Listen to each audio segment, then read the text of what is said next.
ان انا ممكن يكون في هناك اسباب او كده، لكن وحصل طبعا ان يعني انت شفت ضبط المريخ متمسكه بحسام البدري، دليل ان حسام البدري بيأدي عمله بشكل ناجح وكده، لكن ممكن تكون هناك صعوبات. مستمر مع المريخ. انت عارف ان احنا في بطوله السكافه تاهلنا الدور الثمانيه، عندي مباراه مهمه جدا مع بطل كينيا بعد يومين، ولو كسبتها ان شاء الله بوصل للسيمي فاينال باذن الله. لا بس برضه عشان وانت معايا يا كابتن حسام، احنا حاولنا الاتصال بيك يومين، حضرتك كنت قافل تليفونك لحد ما نجحنا في الوصول اليك، وخليناك توضح وجهه نظرك وتقولها بوضوح شديد جدا للناس، وده سعيا وراء صحه الخبر. لكنه كانت كل الجرايد والمواقع بتقول ان حسام انت بالذات لما بتتناول قضيه بالذات بتقول ان ممكن يكون هناك اسباب خاصه، لكن ما يبقاش ان الهجوم على طرف واحد. هو حسام البدري ساب التاريخ بالشكل ده ازاي وكده. انا عادي ان انا ممكن كنت ساعتها قلت يا جماعه عندي اسباب خاصه وعندي ظروف خاصه، ممكن تكون ظروف خاصه بالعمل مش عاوز اخوض فيها، ممكن تكون هناك صعوبات.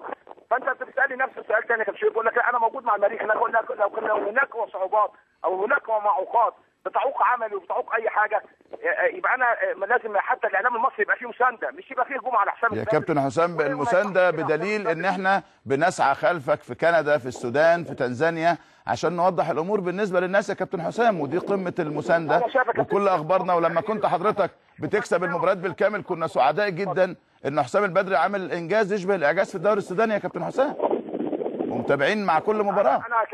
انا كابتن شوبير بقول لك انا استغربت ان ما فيش حد حاول يبحث يقول لك يا جماعه كنا هناك اسباب خاصه لاستقاله حسام البدري او كده، لكن انا دلوقتي انا موجود مع المريخ.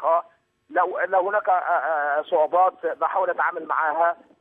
موجود. طب ايه نوع الصعوبات يا كابتن حسام؟ يعني ايه نوع الصعوبات اللي موجوده يا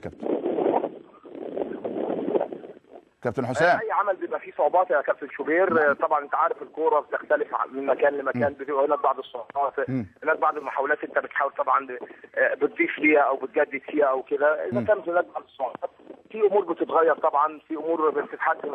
لكن انت بتسالني السؤال دلوقتي عشان ابقى انا صريح، بتقول هل انت مستمر مع المريخ؟ انا موجود مع المريخ لكن افرض لو في معوقات ضدي او مع حاجات في الشغل نفسها، يبقى انا ما اخليش عوامل يعني تخليني انا ما انجحش في عملي او كده.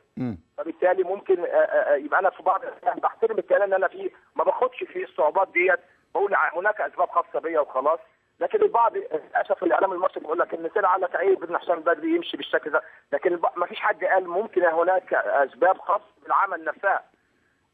كابتن حسام، هل من الاسباب دي تلويح عصام الحضري بالرحيل وقال انه 10 يوليو اخر يوم ليه مع نادي المريخ السوداني؟ لا، عصام الحضري طبعا موضوع خاص بعصام الحضري، لكن عصام الحضري هو قال ان عنده عقود احتراف، وعقود الاحتراف دي المفروض هتيجي في الايام ديت، هيناقشها مع رئيس النادي، ورئيس النادي صرح قال لو عقود الاحتراف ديت مناسبه للنادي ومناسبه للاعب ممكن تدي اللاعب فرصه، لو غير مناسبه يبقى اللاعب هيبقى في النادي. دي قضيه عصام الحضري دي.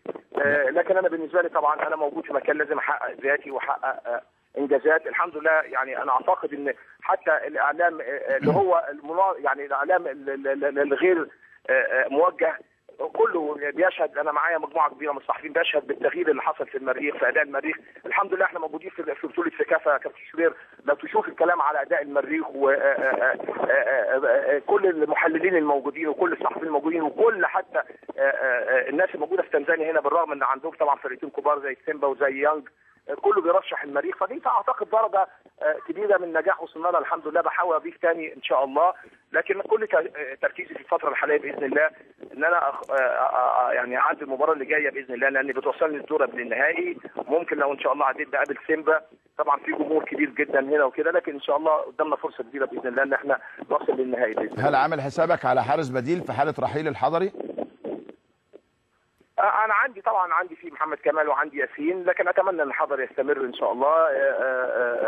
خبره الحضري ومستواه طبعا يعني بيضيف لي كتير واكيد بيساعدني يعني عشان ابقى منطقي، واتمنى الحضري ان هو ما يرحلش باذن الله. كابتن حسام البدري اشكرك شكرا جزيلا، كان معنا على الهواء مباشره من تنزانيا. بس الحقيقه انا مش عارف احنا قصرنا ايه في حق الكابتن حسام. يعني كابتن حسام قدم استقاله وسافر كندا، او ما قدمش استقاله، بلغ المسؤولين في السودان انه مستقيل على لسان الكابتن عماد النحاس. فاحنا قلنا الخبر ان الكابتن حسام مشي، واللي قلناه كان الكابتن حسام قعد مع الناس، كان كلم الناس، كان بلغ الناس لو في مشاكل يقولها. ده اللي احنا قلناه. واذا كان هتصل لطريق